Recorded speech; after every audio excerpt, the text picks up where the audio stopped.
গোৱালিয়ৰত জিলিকিছে অসমৰ পেৰা এথলেটিক্স খেলুৱৈ ৰাষ্ট্ৰীয় পেৰা এথলেটিক্স চেম্পিয়নশ্বিপৰ প্ৰথম দিনটোতে অসমৰ 8টা পদক অৰ্জন অসম পেৰালিম্পিক সন্থাৰ সম্পাদক ৰাজীৱ দেৰ শুভেচ্ছা শনিবাৰৰ পৰা তিনিদিনীয়াকৈ গোৱালিয়ৰত অনুষ্ঠিত হৈছে 14 সংখ্যক জুনিয়ৰ আৰু সাব জুনিয়ৰ ৰাষ্ট্ৰীয় পেৰা এথলেটিক্স চেম্পিয়নশ্বিপ 2025 এই ৰাষ্ট্ৰীয় প্ৰতিযোগিতাত অসম পেৰালিম্পিক সন্থাৰ তত্ত্বাৱধানত অংশগ্ৰহণ কৰিছে অসমৰ 13 গৰাকী পেৰা এথলেটিক্স খেলুৱৈয়ে শনিবাৰে প্ৰতিযোগিতাৰ প্ৰথম দিনটোতে অসমে 8টাকৈ পদক দখল কৰি চমক সৃষ্টি কৰিলে 100 মিটাৰ আৰু লং জাম্পত 2টাকৈ স্বৰ্ণ জয় কৰিছে অনিস্মিতা কোঁৱৰে সেইদৰে প্ৰতিযোগিতাৰ প্ৰথম দিনটোতে ৰাজ্যক 2টাকৈ পদকৰ উপহাৰ দিলে নাৰ্জিমা সুলতানাই T35 মহিলাৰ 100 মিটাৰত নাৰ্জিমাই এটা সোণ জিনাৰ বিপৰীতে আনটো পদক লাভ কৰে 200 মিটাৰত সেইদৰে অমৰজ্যোতি লাহনে শ্বটপুট F57 ইভেণ্টত প্ৰতিনিধিত্ব কৰি আজৰি আনিলে ৰূপৰ পদক তদুপৰি T35ৰ 100 মিটাৰত এটা ৰূপ আৰু শ্বটপুটত এটা সোণ জয় কৰে দেৱৰাজ দাসে ইফালে 200 মিটাৰত ব্ৰঞ্জ জয়েৰে ৰাজ্যলৈ গৌৰৱ কঢ়িয়াই আনিছে আকবৰ আলীয়ে গোৱালিয়ৰত আছো গোৱালিয়ৰত 14 junior and sub junior national para athletic championship চলি আছে আৰু আজি প্ৰথম দিনা আমাৰ অসমৰ অনিস্মিতা কোঁৱৰে 100 মিটাৰ আৰু লং জাম্পত 2টাকৈ স্বৰ্ণ পদক পাবলৈ সক্ষম হৈছে তাৰ বাবে আমি বহুত সুখী আজি আৰু আমাৰ নাৰ্জিমা এইবাৰ প্ৰথমবাৰৰ বাবে আমাৰ ষ্টেট গেমছত অংশগ্ৰহণ কৰিছিলে তাৰ পৰা আমি ইয়াক বাছনি কৰি গুৱাহাটীত ৰাখি তাক ট্ৰেইনিং কৰাই আৰু এইটো তাৰ ফাৰ্ষ্ট ট্ৰেকত ইভেণ্ট য'ত তাই প্ৰথমবাৰৰ বাবে স্পাইকছ পিন্ধিছে কিন্তু আজি ৰাষ্ট্ৰীয় পৰ্যায়ত স্বৰ্ণ পদক পাবলৈ সক্ষম হৈছে T35ৰ ওমেনৰ 100 মিটাৰ কেটেগৰীত আজি স্বৰ্ণ পদক পাইছে আৰু আমাৰ অমৰজ্যোতি লাহন অমৰজ্যোতিয়ে এটা সিলভাৰ মেডেল পাইছে আজি আমাৰ দেৱৰাজ দাস আছে দেৱৰাজ দাসে আজি আমাৰ এটা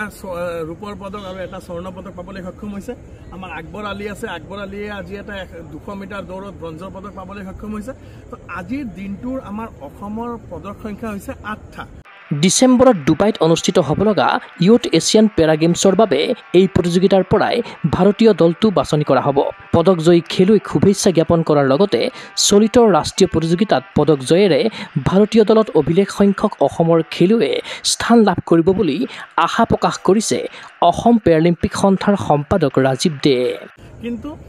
অকল পদকটোৱে ইম্পৰ্টেণ্ট নহয় আজি এই মানে 14 সংখ্যক জুনিয়ৰ আৰু সাব জুনিয়ৰ নেশ্যনেলটো ইম্পৰ্টেণ্ট বিকজ ইয়াৰে পৰা আগন্তুক ডিচেম্বৰত যোনটো ইউথ এছিয়ান পেৰা গেমছ হ'ব গৈ আছে ডুবাই তাৰ কাৰণে বাছনি হ'ব ভাৰতীয় দলৰ আৰু আজি আমাৰ অসমৰ ইমানকেইটা পদক আৰু ইমানকেইটা স্বৰ্ণ পদক আমাৰ বহুত কেইজন খেলুৱৈৰ বাবে বাট মুকলি কৰিব আৰু মই আশাবাদী উল্লেখ্য যে ইউথ এছিয়ান পেৰা গেমছৰ ভাৰতীয় দলত ইতিমধ্যে অন্তৰ্ভুক্ত হৈছে অসমৰ ৰীতা দাস আৰু জগদীশ বসুমতাৰী আগন্তুক নেশ্যনেল পেৰা ছুইমিং আৰু নেশ্যনেল পেৰা বেডমিণ্টন প্ৰতিযোগিতাৰ পৰাও ইউথ এছিয়ান পেৰা গেমছৰ বাবে ভাৰতীয় দলটো বাছনি কৰা হ'ব গতিকে এই বৰ্ষৰ ৰাষ্ট্ৰীয় পৰ্যায়ৰ টুৰ্ণামেণ্টসমূহ খেলুৱৈসকলৰ বাবে অতিকৈ গুৰুত্বপূৰ্ণ বুলি জনালে অসম পেৰালিম্পিক সন্থাৰ সম্পাদক ৰাজীৱ দে যেনেকৈ আপোনালোকে জানে আজি যোৱা মাহত যোনটো বছিয়াৰ ট্ৰায়েল হৈছিলে তাত আমাৰ ৰীতা দাস আৰু জগদীশ বসুমতাৰী অলৰেডি ভাৰতীয় দলত অন্তৰ্ভুক্ত হৈছে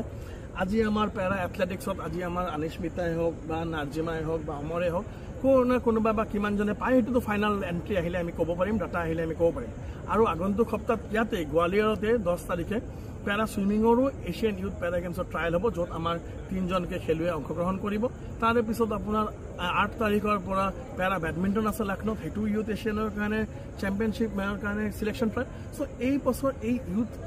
নেশ্যনেলবিলাক আমাৰ কাৰণে অত্যন্ত গুৰুত্বপূৰ্ণ যাতে আমাৰ অসমৰ খেলুৱৈ অধিকতকৈ অধিক ভাৰতীয় দলত স্থান পাবলৈ সক্ষম হয় আৰু আজি মই ইয়াত আমাৰ খেলুৱৈৰ লগত থাকি পেলাই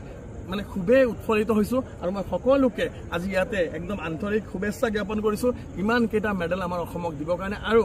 আজি 2025 চনত সাব জুনিয়ৰ আৰু জুনিয়ৰ নেশ্যনেল পেৰা এথলেটিক্সত অসমৰ এইটো হাইয়েষ্ট মেডেল 8 কিন্তু অহাকালি আৰু মেডেল আহিব অহাকালি আৰু ইভেণ্ট আছে চাওঁ আমি কিমান লৈ যায় এবাৰ কিন্তু আমাৰ অসমৰ প্ৰদৰ্শন খুবেই ধুনীয়া being as a secretary I would like to congratulate each and every medal winner today from Gwalior and thanking you all. Thank you the entire team of Paralympic Association of Assam. Thank you. ক্ৰীড়া অনুৰাগীৰ আশা 14 সংখ্যক junior আৰু sub junior ৰাষ্ট্ৰীয় পেৰা athletics চেম্পিয়নশ্বিপত অসমৰ পেৰা খেলুৱৈ হওক অপ্ৰতিৰোধ্য সমাগত ইউথ এছিয়ান পেৰা গেমছৰ ভাৰতীয় দলত স্থান লাভ কৰক অসমৰ অভিলেখ সংখ্যক পেৰা খেলুৱৈ নিউজ ডেস্ক ৰিপৰ্ট গোগো স্পৰ্টছ এনে ফিজিকেল এডুকেশ্যন বিষয়ত ডিগ্ৰী পাঠ্যক্ৰমৰ কাৰণে অসম তথা উত্তৰ পূৰ্বাঞ্চলৰ প্ৰথমখন শিক্ষানুষ্ঠান অভিৰুচি ইনষ্টিটিউট অৱ ফিজিকেল এডুকেশ্যন।